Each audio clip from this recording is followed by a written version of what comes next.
I am so very glad to be with you all and to be interacting with you around this topic, which I've cared about for a long time, but over the last couple of years, especially rocket boosters, under a magnifying glass, something. It's been amplified. I wonder why. We'll talk about it.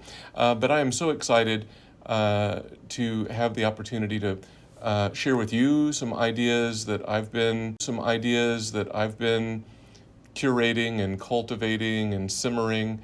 And I hope that you will be quick to, even along the way, if you have a thought or a comment, go ahead and put it in the chat. Don't linger, and we'll work to harvest that. Go ahead and put it in the chat. Don't linger, and we'll work to harvest that by the end when we have a little bit of time to do so.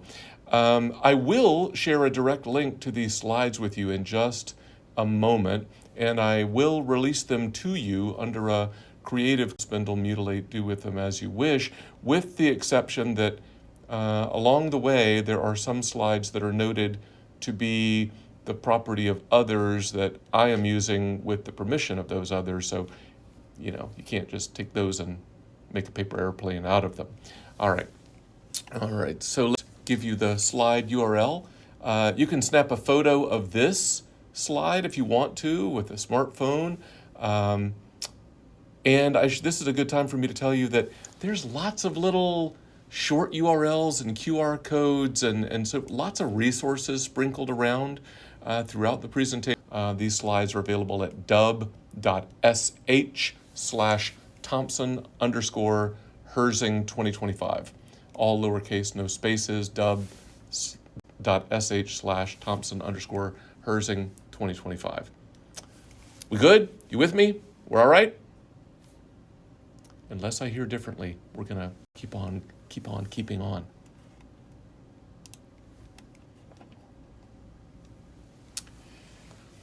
I often like to this up with a little anecdotal story. This radio displayed on screen represents a lot for me personally. Long ago, when I was in high school, and let me just tell you, that was long ago. This simple battery-powered transistor radio was an access point to a rich world beyond the one that I was living in as a high school student. I remember in particular one summer while I was working 40 hours a week at a job that supported my family. I came home on a Saturday evening and I turned on the radio on the front porch to listen to Garrison Keillor's Canyon on National Public Radio. There was storytelling, music, old school audio sound effects, clever commentary, humor, heart. And I'll tell you, I was hooked. There was something so very human about those broadcasts, despite the limited technology. Audio only, one speaker, easily disruptible radio airwaves, and yet there was something also so very personal, despite the distance and the one-way, one-to-many broadcast communication. For many years, once I was in college as a first-gen college student, and after I had graduated, and long afterwards, after that, I found myself tuning in to that program wherever I was at 6 o'clock Saturday evening, loyally, because I felt a human connection, trying to make a connection with other humans across great distances, geographical distances, and transactional distances. So I think it would serve us well to lean in to the uniquely human aspects of connection, even more so now than ever before. So during this time together, we're going to consider why that statement is true and how we might improve our efforts if we choose to. First, a little bit about the why. We must, in my opinion, hold on to what is uniquely human in teaching and learning, especially now. We're living in a moment when this is critical. First, a little preparatory concept or two.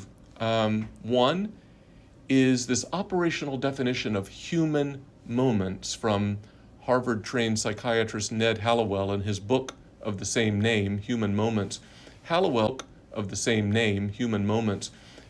says that human moments are those moments when we feel connected to someone or something outside of ourselves in the presence of what really matters, what matters most. Presence of what really matters, what matters most. And he says we call that meaning. He said those are human moments. And we're going to unpack in our time together some concepts that may contribute to those kinds of human moments in our online teaching and learning settings. So this is an excerpt from a Center for Teaching and Learning website at an American posted earlier this year. And I think it's fascinating. The human elements of teaching, empathy, mentorship, and the ability to inspire remain irreplaceable. Faculty should focus on leveraging AI to enhance their pedagogical approaches rather than seeing it as a replacement for actions. The human elements are irreplaceable. Isn't it interesting that we're at a point where we need to write that down and put it on a website? I'm not beating up on anyone. I think it's good that somebody wrote it down and put it on a website together, that we should not confuse the meaningful stuff, the human moments, with items to be automated or streamlined. Let's automate or streamline something else, not the irreplaceable relationship stuff. And then here's this little case study. It ends with this bold-faced section that I think we're familiar with. Students seem increasingly cynical about the value of college, transactional in their approach to learning, and frustrated by their coursework. But it starts with this story. I quote, "Along the way, Mary has studied under a few caring and dynamic professors, but for the most part, her coursework feels repetitive. She's worried that she is not learning real-world skills. College has come to feel like a chore. This last academic year was particularly frustrating. She had to retake one course because she got mired in campus bureaucracy as she tried to get help accessing a digital textbook. In another course, the instructor, who she didn't think was very good, joked that he could do a puppet show instead of teaching, and nobody higher up would notice. Those surveys you guys do at the end of the year," she remembers him saying, "they don't care." When she juggles assignments that feel like busy work, attends classes in which instructors read off of slides, or misses out on extracurriculars because she works 28 hours a week and lives at home to cut down on expenses, Mary wonders what it's all for. Students are growing cynical. Part of that, I'm not saying all of it, but part of that is because of what they experience. And we can do better. We can do our part to do a little bit better for our students because they are worth it. If we look to the next generation of current K-12 students who will eventually find their way to an opportunity to college,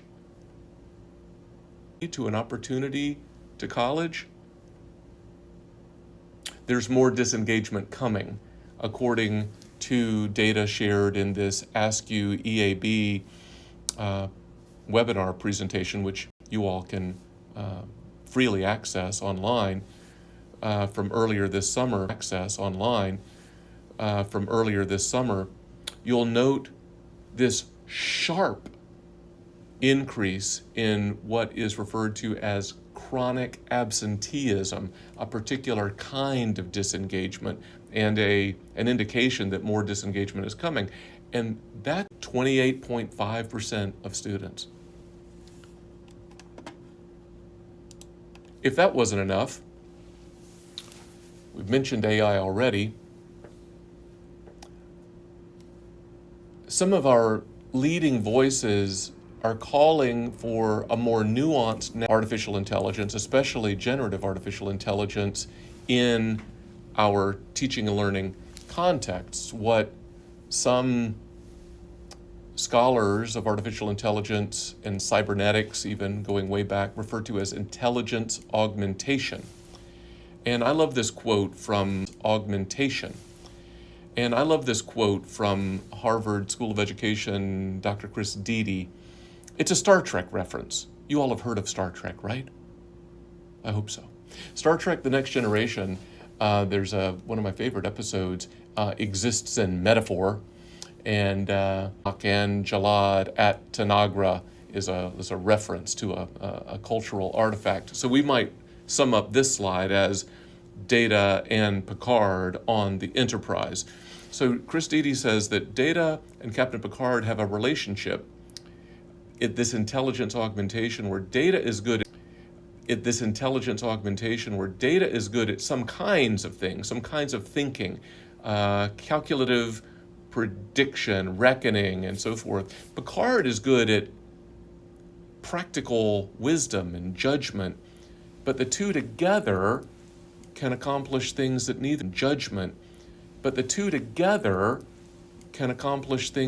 could on their own. And so that's for us to figure out how to best complement. But remember, back to that Center for Teaching and Learning excerpt, we can't get it backwards. We can't complement the wrong way and emphasize the wrong things. On to another aspect of the why. I mentioned this moment that we're living in right now, but a human-first orientation has always benefited faculty and students. We've known about this for a very long time, and I'm going to hit a couple of notes reminding us all from the archives of my prior institution, the University of Central Florida, where I spent nearly 25 years. UCF has had a 29-year history of successful online teaching and learning at scale. There are nearly 70,000 students at UCF today, and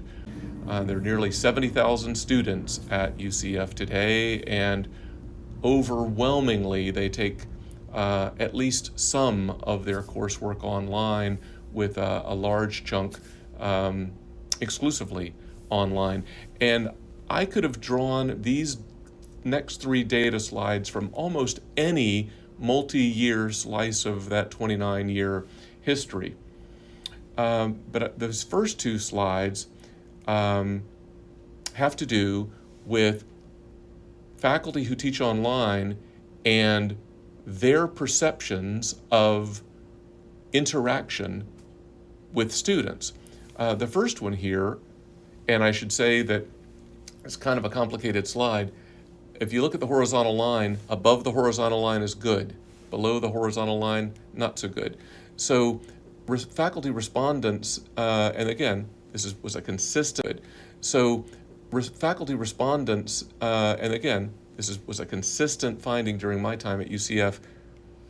Compared to comparable in-person classes, the amount of interaction in these intentionally well-designed and well-supported online classes at UCF, higher quantity of interaction, and the quality of those interactions also perceived by faculty members to be higher in their online teaching learning settings than in a comparable in-person class. And I don't know if groundbreaking researchers, Dr. Chuck Jubin and Dr. Patsy Moskal from UCF's Research Initiative for Teaching Effectiveness, looked for all manner of points of correlation with faculty satisfaction. And the only items that correlated with faculty satisfaction were the amount of interaction with students and the quality of interaction with students. Those correlated significantly. When designed well, and we lean into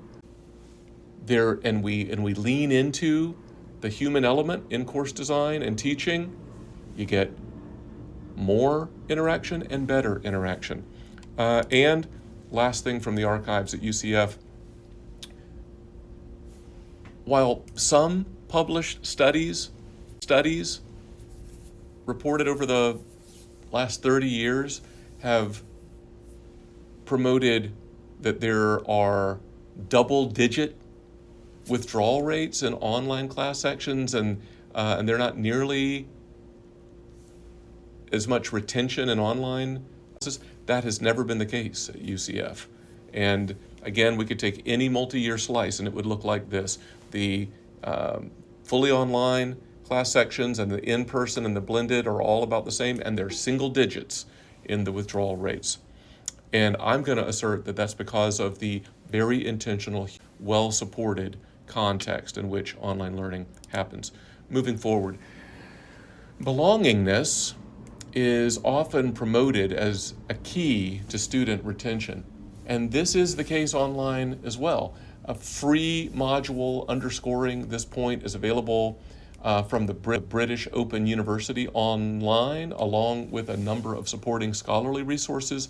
And I will summarize this as saying that the more that we foster human connection with students, the more that we help them stay and graduate.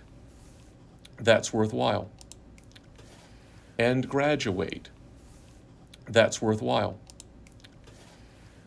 Storytelling is one way to foster engagement between humans, including with the students who quite often are human in our online classes. And the research work of Dr. Uri Herzing I find fascinating. It's all based on functional magnetic resonance imaging, fMRIs, and he's looked at storytelling, and you can see even on the screen excerpt here how the brain images are all lit up when storytelling, even simple storytelling happens. And Hassan and his team would contrast that with brains listening to didactic lecture content. Even talks like this when the brains are not so lit up. So even when the brains are not so lit up. So even a little bit of storytelling, bam! All kinds of colors on the fMRI scans. You should check out Hassan's TED Talk that's linked on the screen there. You should take a look at emerging from their work. Storytelling, so powerful. But storytelling doesn't have to be fancy. Like, I love this little anecdote of storytelling published in the EDUCAUSE review. This impactful human story from one student expressed through one number. So as you see on screen there, this student said, I'm keeping the number $457 in mind. And she explained, right, that number unpacked and told the story. And Dr. Karen Stout with Achieving the Dream, who used to be with Montgomery County Community College, she said, because of this student's story, I remember exactly where I was. You know, good stories do that. I remember exactly where I was and what I was doing when she told me that story. Good stories do that. I remember exactly where I was and what I was doing when she told me that story. And it stuck with me. I remember everything.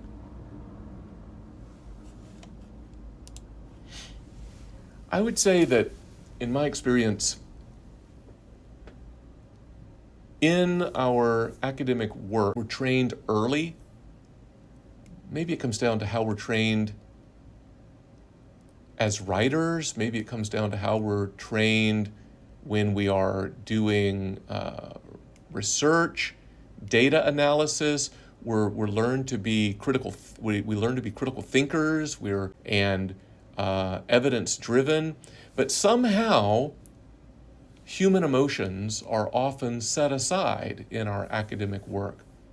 But from fields as diverse as neuroscience and marketing, we're being reminded that acknowledging and using our emotions makes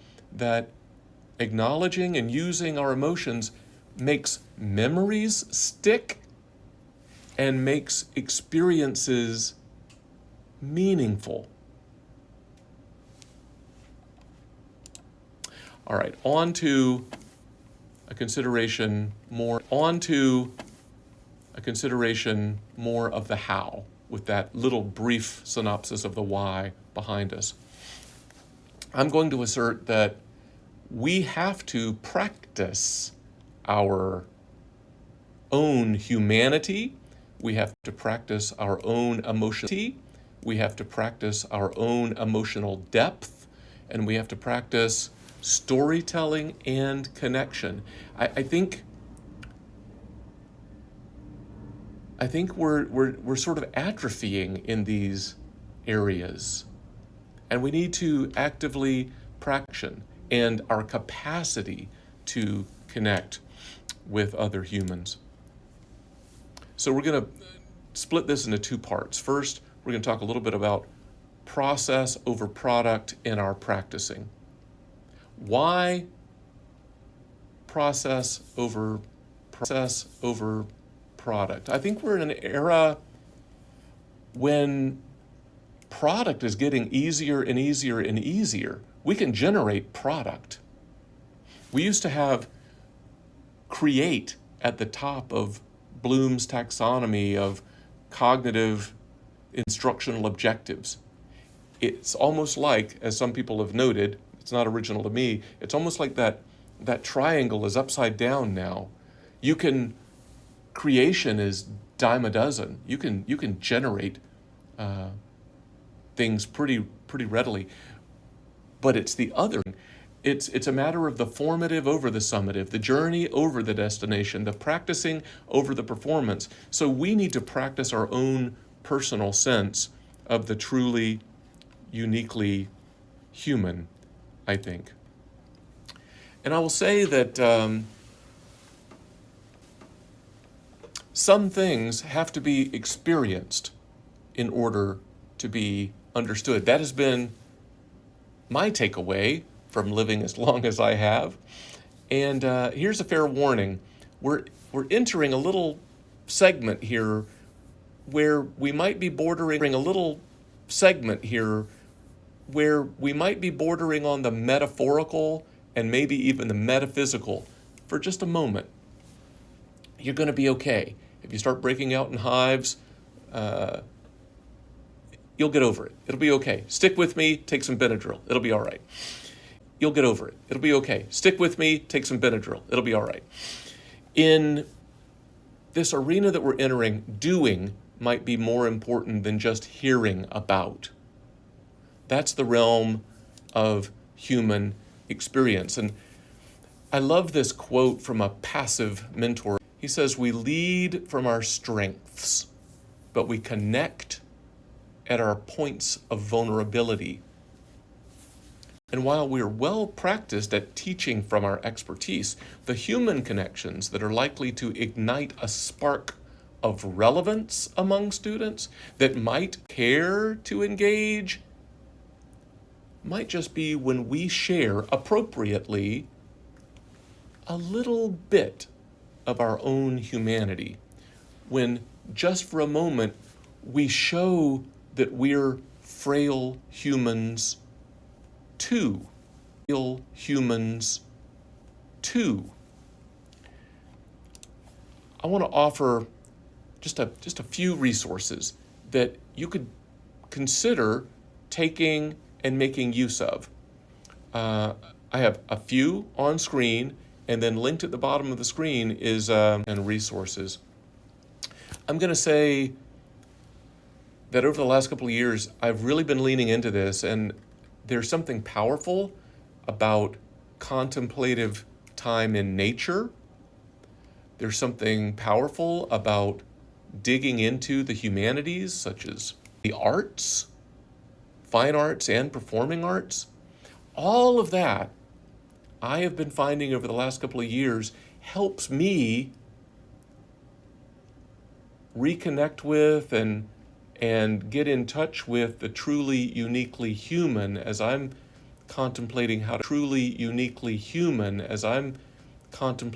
better foster human connections. So snap a photo, come back to it. I've not ever really been a huge poetry person, I'll just tell you this.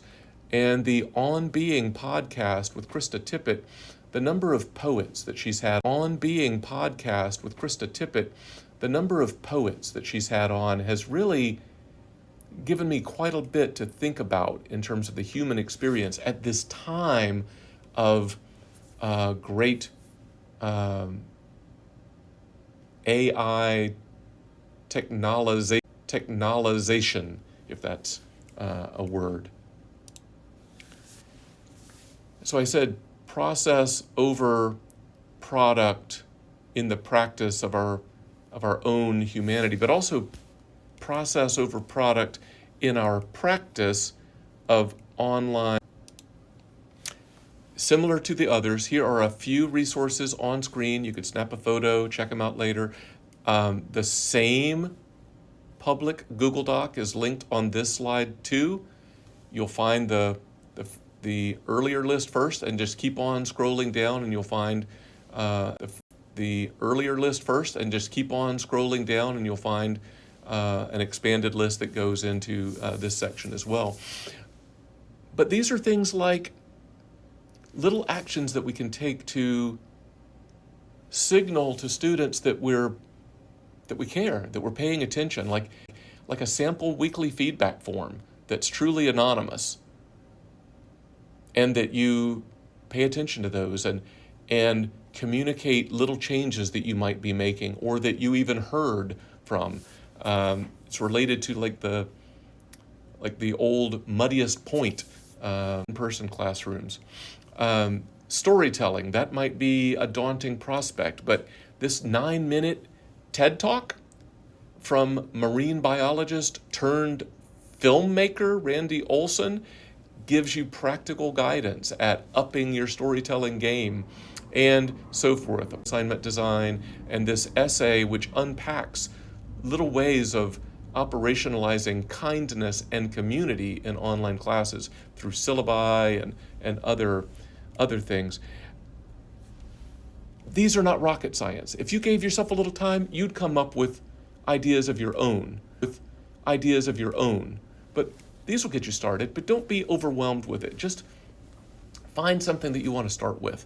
Don't feel like you've got to go through all of this all at once. That's more than anybody could sign up for, but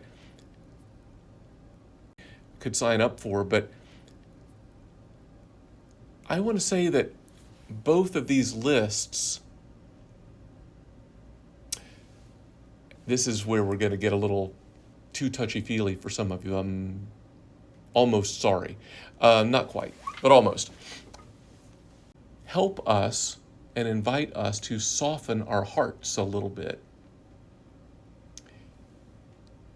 And That, I think, is preparatory to making an authentic human connection with our students. No matter how practical, no matter how logistical, all these other things that you'll find linked on that Google Doc are, we got to come from this place of a human, softened heart. If we don't cultivate the truly uniquely human attributes of our human experience, how can we expect to find points of human experience? How can we expect to find points of human connection with others? And how can we expect our students to connect with us?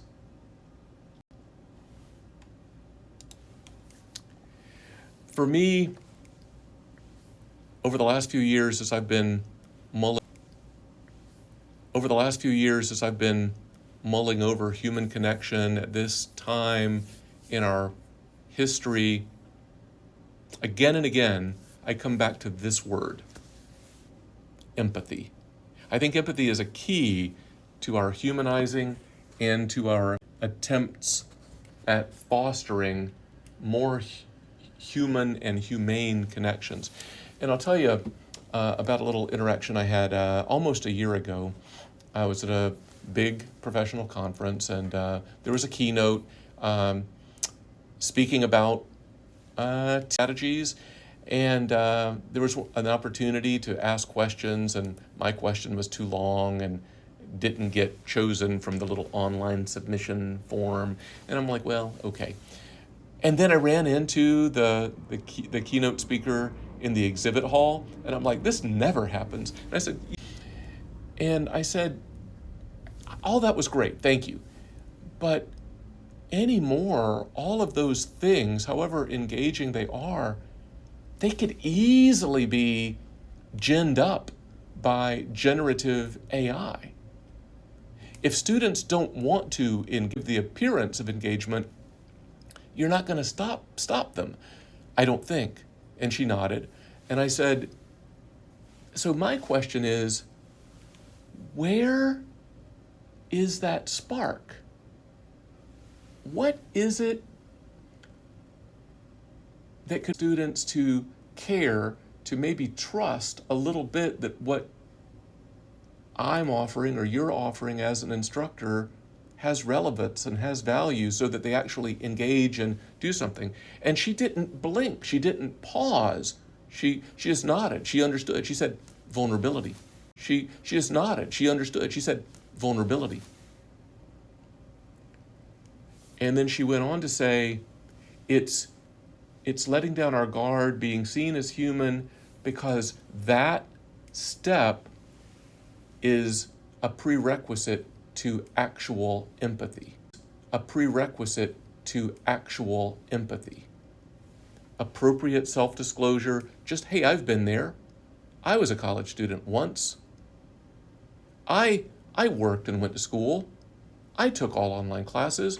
I know what it's like to be confused. I know what it's like to struggle with this subject or that subject. Whatever. Little bit goes a long way. And that has stuck with me.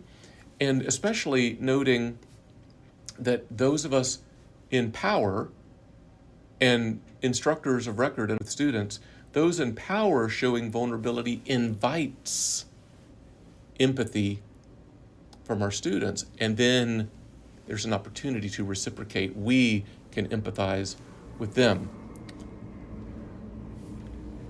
But we have to be in touch with our own frail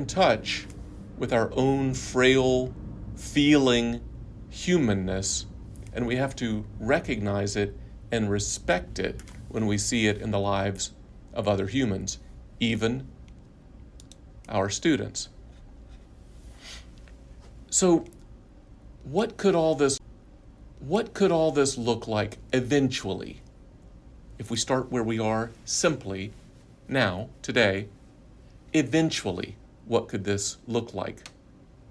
What if we bring intentional human moments into our course design? Cannot and should not try to do everything all at once. I mean, goodness knows we're all overwhelmed enough as it is. But find yourself a path, do one thing and then another thing, but eventually, where could it end up? First, I want to share with you the work of Dr. Michelle Pacansky-Brock, who some of you may recognize her name. She often goes by the online handle Brokansky, a portmanteau of her two surnames. Michelle has done outstanding work for years around humanizing, and she's put a whole model together of 8 elements. That's a lot to swallow. It's a lot to take on all at once, so don't. But you could Google her, you could follow this link, you can find her stuff, syllabus and humanized homepage and so forth, but it's all very principle driven. Michelle is a walking billboard for humanizing online teaching effectively, but she didn't get there all at once.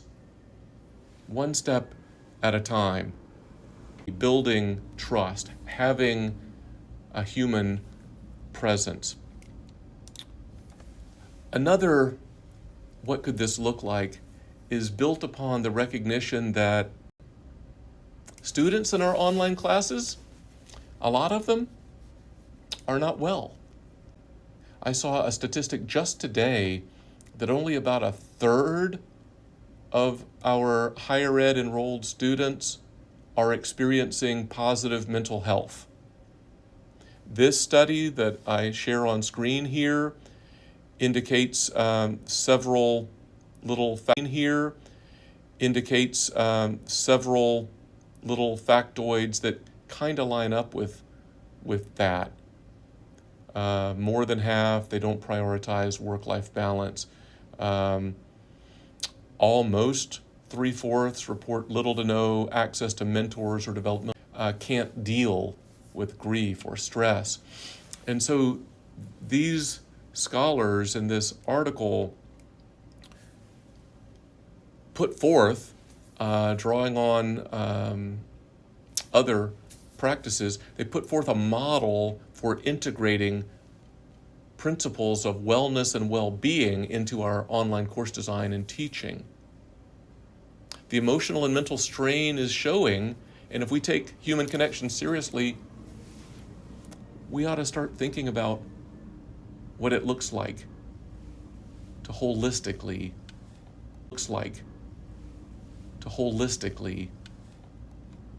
bring wellness and well-being into our teaching and design work.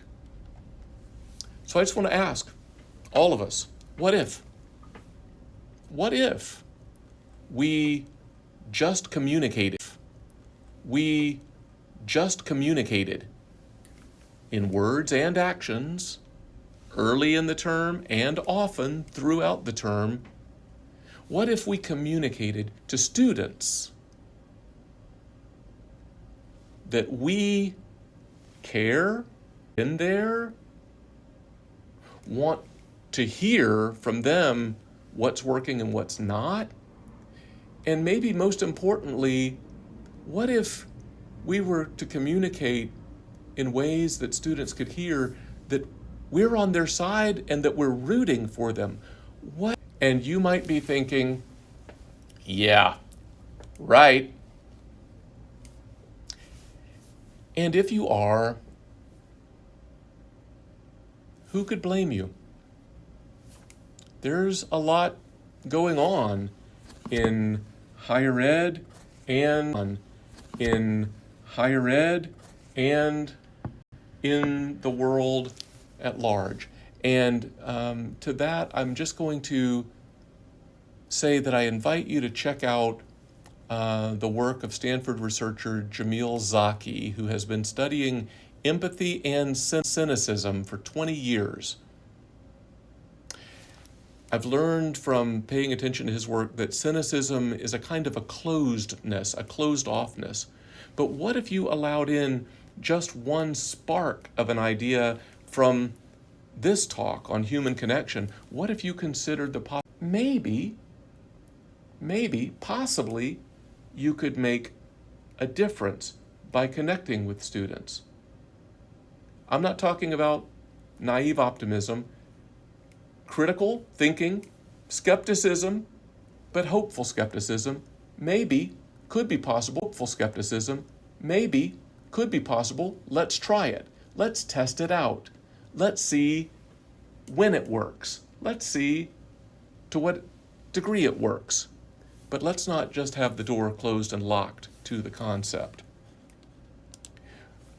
We've touched on, because I think that they help get us to Hallowell's conceptualization of human moments. Connecting in a way that is meaningful and human moments, maybe even in small but meaningful ways in our online course design and teaching. As we begin to wrap up, I'm going to say summatively that I think human connections are online learning, but our uniquely human attributes must be cultivated so that we can foster meaningful human moments. And those human connections are more important now than ever. I was just in New York a few weeks ago, and I took this picture of this sign on the subway system, part of a courtesy campaign, if you will. Don't be someone's subway story. Courtesy counts. And I was sitting there, courtesy counts. And I was sitting there staring at that sign, and I chuckled, and I thought, well, I haven't had one of those subway stories that they're talking about. My subway experience has always been positive. People are courteous and scoot over and make room. People are courteous and scoot over and make room and all that. But I thought, that's true of online as well, right? Don't be someone's online story. And there's a couple of kinds of online stories, right? There are stories and positive online stories. We should aspire to be somebody's good story, not somebody's bad story. Now, at the risk of being a self-promoting huckster, as I head down toward the finish line, I'm going to share some resources that you might, and if not, no worries. First, I recently started producing a monthly, I call it not quite a newsletter, on the LinkedIn newsletter platform. I call it The Lift. They are monthly insights and inspiration. The Lift. They are monthly insights and inspiration for the work of academic innovation, digital learning, and leading. You can get there using the short URL dub.sh/thelift, lowercase, no spaces. Some people don't like each issue as well. You can go to LinkedIn using that URL, or you can go to Spotify, Apple Podcasts, or SoundCloud, and you can subscribe, read, listen as you wish. Also, I co-host this podcast called Topcast, the Teaching Online podcast, where we work more than 10 episodes from our 10-plus year history that emphasize what we might call the human in online design, teaching, and leadership.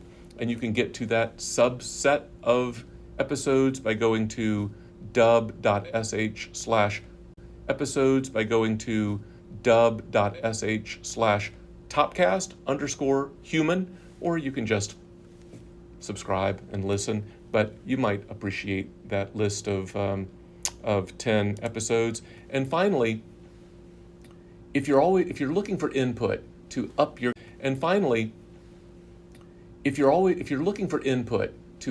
game in online teaching and learning, I would recommend to you the globally sourced, open licensed repository curated and housed at the University of Central Florida. It's called the Teaching Online Pedagogical Repository. It's an online compendium of online and blended learning course design and teaching practices.